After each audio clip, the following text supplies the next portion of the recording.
Hey guys, DJ here at Top Tick Cards and Games. In this video I'm going to talk about a 4-color 6 Sage deck. We are not playing black because, the black 0 is pretty cool, but Crucible S is not really necessary, and other than that we got pretty much everything that we needed out of these colors. Red might not even be 100% necessary, but it's cool and we get to play more Sage cards, which is awesome.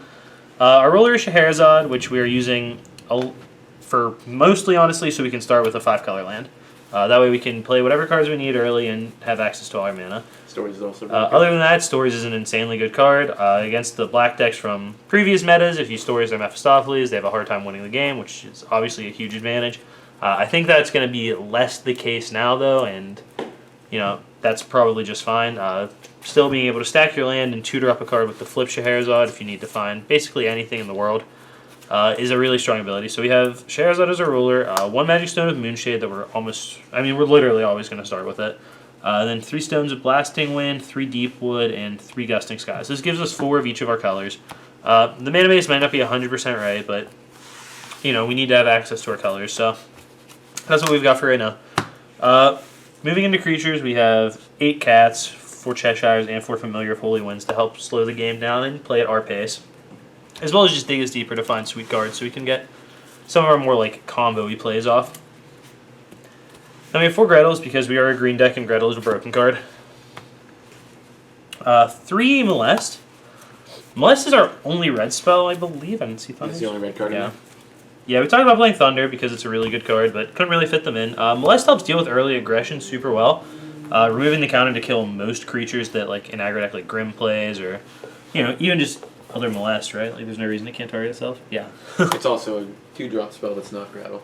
Yeah, it's also a 2-drop that's not Grattle. However, you do have to hit a redstone turn 1 to cast, or turn 2 to cast it. But that's not the end of the world. It also just gives us more 6 Sage triggers. But when you have this guy in play and you're just playing more Sages, you can get just insane value. Your opponent's going to have to deal with it if you play it early, or it's just going to pick apart their board. So it's a pretty strong card. Then we have 4 copies of Featsing. We are playing a green deck, and Featsing is a broken card.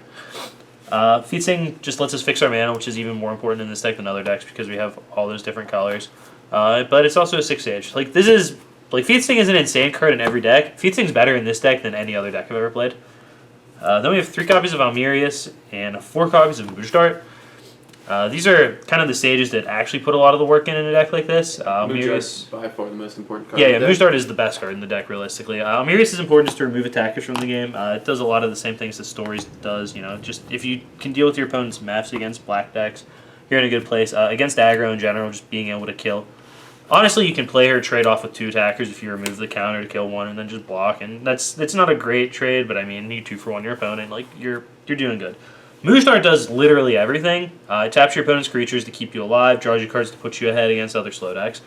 She also has a big enough defense to not die to Flame of Outerworld, which makes this card just absolutely insane. When we're playing all these Sages, getting counters, which means we're either getting free cards or we're just not dying to our opponent's board, she can put you so far ahead so quickly, it's just absolutely insane. Then we have basically the best spell in the deck because it just does literally everything, Dream of Juliet. So obviously it's got the 3 modes it normally does, blink a card, kill an addition, draw a card.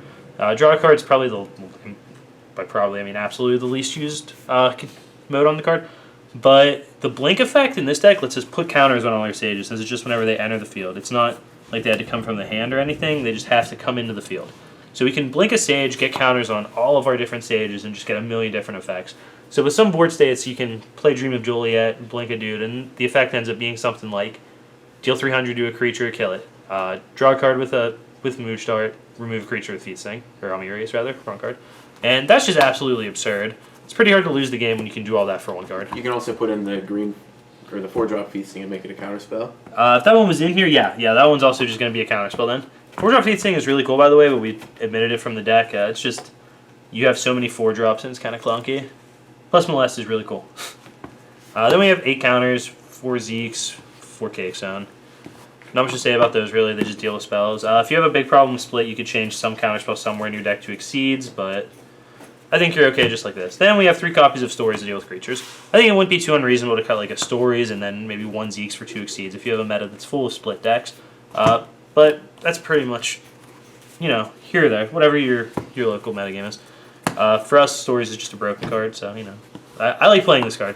We like playing Scheherazade a lot around here. Makes us feel good. But this deck is really sweet. It gets to utilize the Sages. It's not realistic to play 5 colors. I mean, I guess you could, but I don't really want to just lose the game because my opponent plays Blood Moon or something and hits You have our, to be a our much Rainbow. bigger man than I. Yeah, you're a much bigger man than any of us. Plus, we don't get to play Gretel then. And do you really want to give up Gretel? I don't. Gretel's broken. I think it's pronounced Greedle. Sorry, do you really want to give up Gretel? Sick value.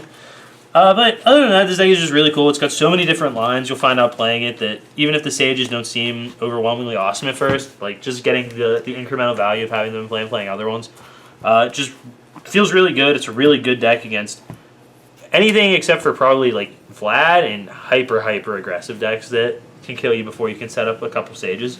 Against any slower aggro deck or a mid-range deck, it's just a really good deck.